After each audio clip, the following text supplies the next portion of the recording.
A Operação Leão Marinho na Segunda Guerra Mundial foi o codinome da projetada invasão e ocupação pelos alemães à ilha da Grã-Bretanha.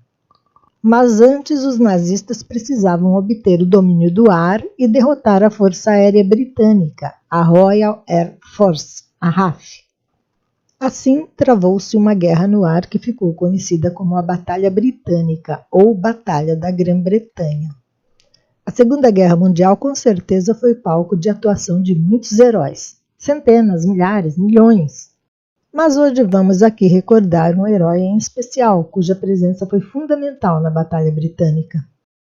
A Batalha Britânica aconteceu no início da guerra, quando o Reino Unido praticamente estava sozinho na luta contra a Alemanha.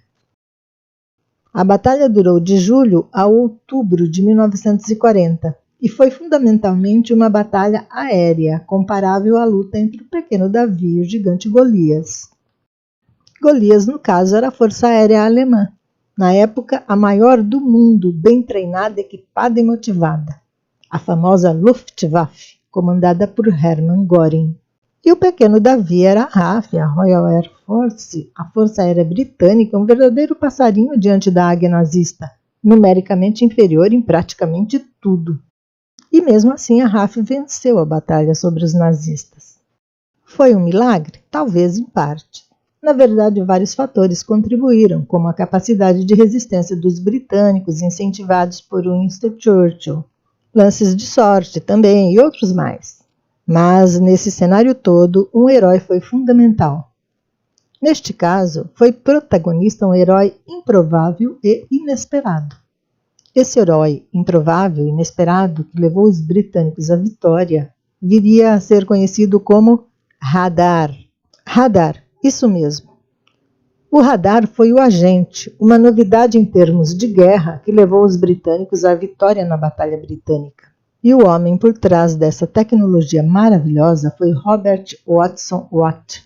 E sua contribuição para os esforços de guerra foi tão importante que em 1942 ele foi nomeado cavaleiro pelo rei, com o título de Sir. Aqui temos um memorial ao nascimento do radar, localizado na pequena aldeia de Loughborough, no Reino Unido, onde estão escritas as seguintes palavras. Robert Watson Watt e Arnold Wilkins mostraram pela primeira vez na Grã-Bretanha que aviões podiam ser detectados por ondas de rádio. Em 1939, havia 20 estações rastreando aeronaves a distâncias de até 100 milhas depois, conhecidas como radar.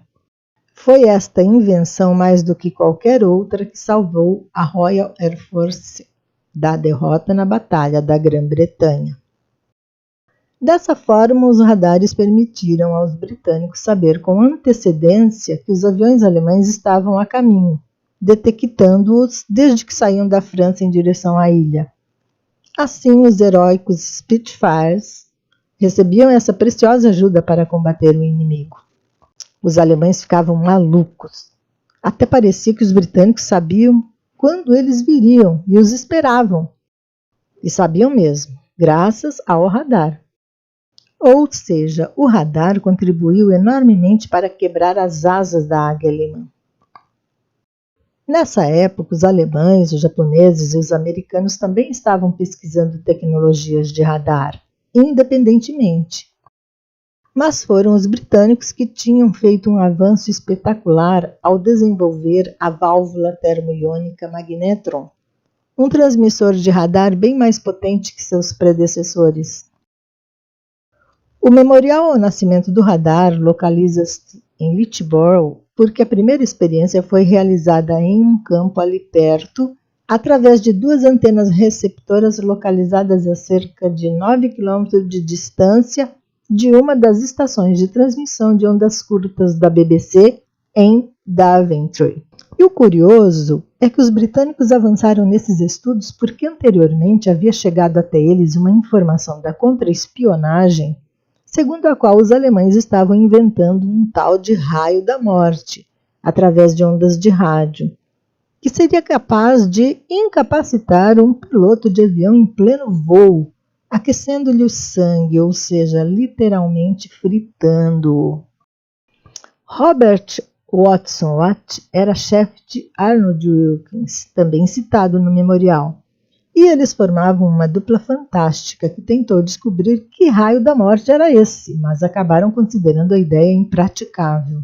Wilkins calculou que um raio da morte de rádio exigiria uma potência impraticavelmente grande, mesmo se o aviador não fosse protegido pelo metal da aeronave. Em sua conversa relatando isso a Watson Watt, ele sugeriu, entretanto, que aeronaves poderiam ser detectadas pelo reflexo de ondas de rádio. Então, eles resolveram aproveitar a verba destinada ao tal raio da morte na pesquisa das ondas de rádio. E deu certo.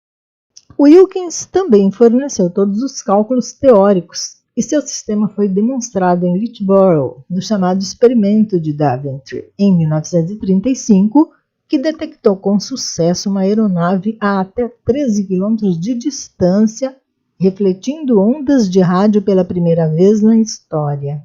E no final do ano o alcance já era de até 100 km. Em 2010, 75 anos depois, a experiência foi reencenada próximo ao local do memorial com réplicas dos equipamentos originais. E na mesma época em que se desenrolava a Batalha Britânica, em agosto de 1940, um outro grande físico da mesma equipe fazia uma viagem arriscada aos Estados Unidos em uma missão secreta, chamada Missão Caesar, levando um precioso baú com estudos sobre avanços tecnológicos dos britânicos. Era Edward George Bowen, que estava focado em estudos para um radar aerotransportado, que se mostraria fundamental na Batalha Marítima do Atlântico. Os Estados Unidos ainda não haviam entrado na guerra, mas estavam ajudando o Reino Unido com suprimentos, equipamentos na infraestrutura, e se interessaram muito ao ver o avanço dos britânicos na área científica. Ambos então firmaram acordos para trocas de tecnologias. Historiadores e cientistas são quase unânimes em afirmar que esse baú foi a mais importante carga de conteúdos que aportou a América na história.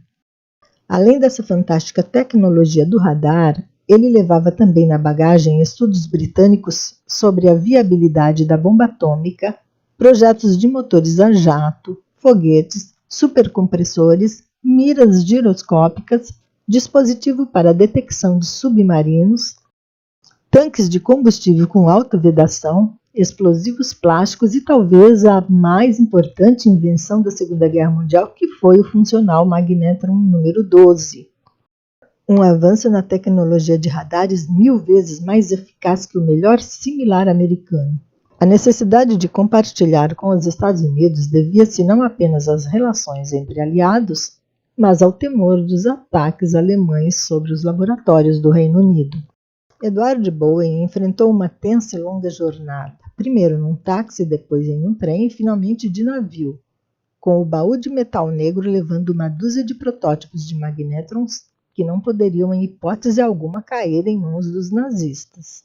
Para isso foram feitos buracos no baú para que afundasse, caso o navio fosse atacado pelos alemães.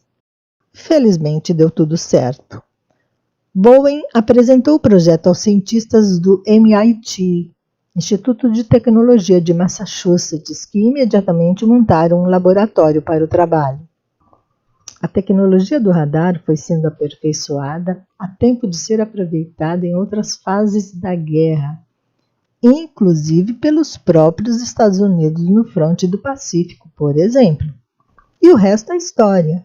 A vitória na Batalha Britânica foi a primeira vitória em batalha travada especificamente no ar e por um tempo precioso colocou um freio na máquina de guerra nazista.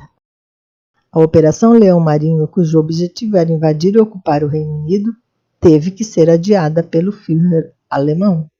E se hoje as modernas tecnologias de radar ultrapassam usos e limites inimagináveis, não é exagero homenagearmos não apenas os soldados que se arriscaram na batalha, mas também aqueles valorosos cientistas pioneiros, e recordarmos as célebres palavras de Winston Churchill, ditas após a vitória na Batalha Britânica e que entraram para a história.